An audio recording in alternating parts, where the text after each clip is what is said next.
আমি যোৱা কিছুদিন আগতে অসম বিধানসভাত 20 আগষ্ট তাৰিখে চতিয়াত হোৱা স্বাধীনতা সংগ্ৰামৰ অভূতপূৰ্ব ঘটনাটিৰ বিষয়ে আলাপ আলোচনা কৰিছিলোঁ।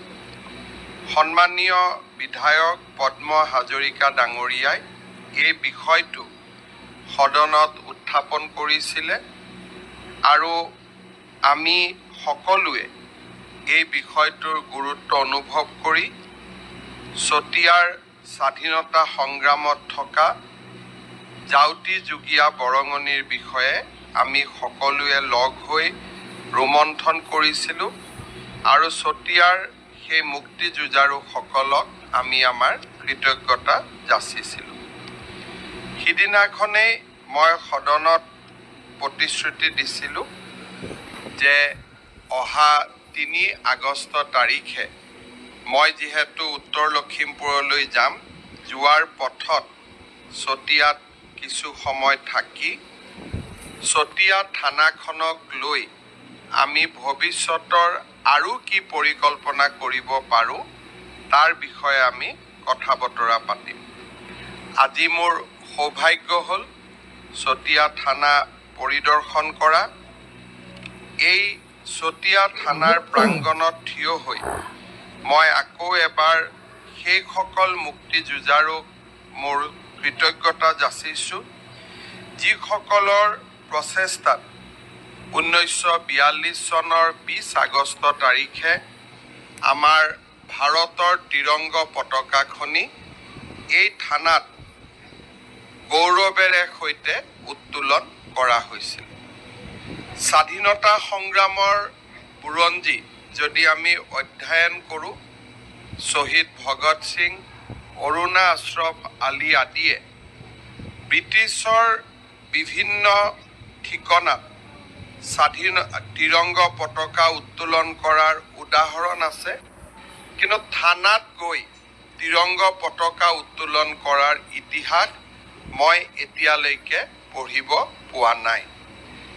সেই দৃষ্টিকোণৰ পৰা আমি নিশ্চিতভাৱে ক'ব লাগিব যে 20 আগষ্টত চতিয়া থানাত উত্তোলিত হোৱা স্বাধীনতাৰ বা আমাৰ জাতিৰ ত্ৰিৰংগ পতাকাখনে স্বাধীনতা সংগ্ৰামৰ ঘটনা প্ৰবাহত এক বিশাল প্ৰভাৱ পেলাইছিলে। পৰৱৰ্তী সময়ত 20 ছেপ্টেম্বৰ তাৰিখে গহপুৰ আৰু ঢেকিয়াজুলি থানাত সংঘটিত হোৱা ঘটনাৰাজিৰ বিষয়েও আমি অৱগত।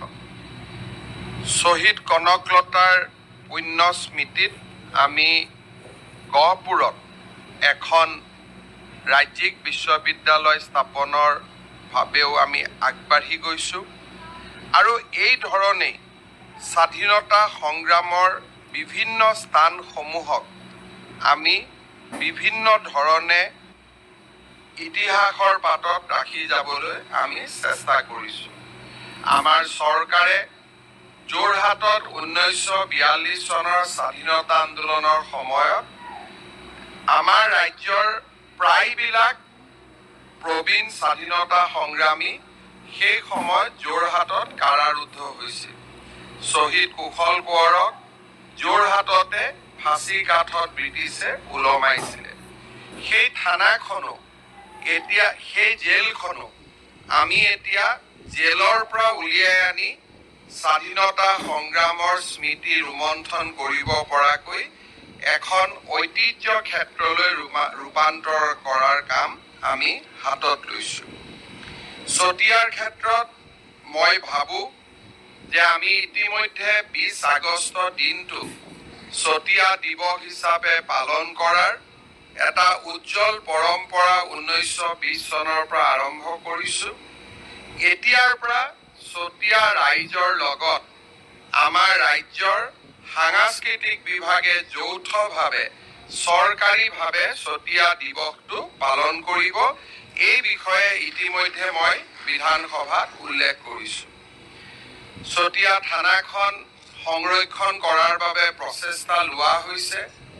মই ভাবোঁ যে 20 আগষ্ট তাৰিখে 1942 চনৰ 20 আগষ্ট তাৰিখে যিসকল ব্যক্তিৰ প্ৰচেষ্টাত এই মহতো মহিয়ান কাম সমাধান হৈছিলে, লাহে লাহে এই থানাৰ চৌহদত আমি যদি তেখেতসকলৰ এটা প্ৰতিমূৰ্তি আৰু লগত ইয়াত যিহেতু আৰু মাটি আছে, আমি ডাঙৰ উদ্যান এখন ইয়াত বনাব পাৰোঁ, তেতিয়া এই স্থানখন এখন ঐতিহ্য ক্ষেত্ৰ আৰু পৰ্যটন ক্ষেত্ৰলৈ ৰূপান্তৰ হ'ব। সেইবাবে মই পদ্ম হাজৰিকা ডাঙৰীয়াক অনুৰোধ কৰিম যে এটা পৰিকল্পনা প্ৰস্তুত কৰা হওক যে কিমান দূৰলৈকে থানাখনৰ সোঁফালে বাওঁফালে আমি যাব পাৰিম, কিমানখিনি মাটি আমি পাম। এই গোটেই মাটিখনত স্বাধীনতা সংগ্ৰামৰ মুক্তিযুঁজাৰুসকলৰ প্ৰতিমূৰ্তিৰে সৈতে আমি এখন সুন্দৰ উদ্যান আমি কেনেকৈ বনাব পাৰোঁ তাৰ বিষয়ে চিন্তা চৰ্চা কৰা হওক।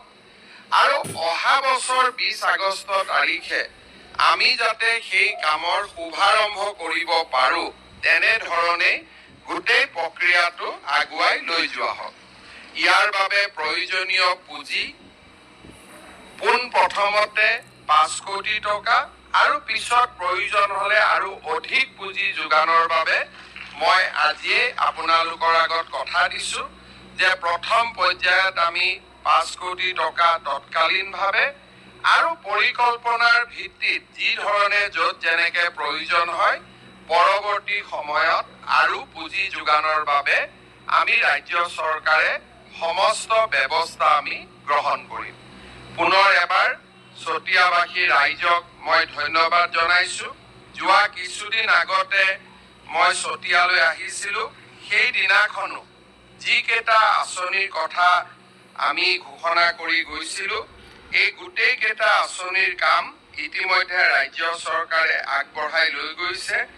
আৰু আজিও মই যি চতিয়া থানাক লৈ আমি যিকেইটা ঘোষণা কৰিছোঁ, চতিয়া দিৱস চৰকাৰীভাৱে পতা আৰু চতিয়া থানাৰ চাৰিওফালটো সুন্দৰ কৰি পৰ্যটন আৰু ঐতিহ্য ক্ষেত্ৰলৈ ৰূপান্তৰ কৰা, এই কামখিনিও আমি নিৰ্ধাৰিত সময়ত নিশ্চয় সমাপন কৰি আপোনালোকৰ যি প্ৰচেষ্টা, সেই প্ৰচেষ্টাক আগবঢ়াই লৈ যোৱাৰ বাবে আমি আমাৰ বৰঙণি আগবঢ়াম।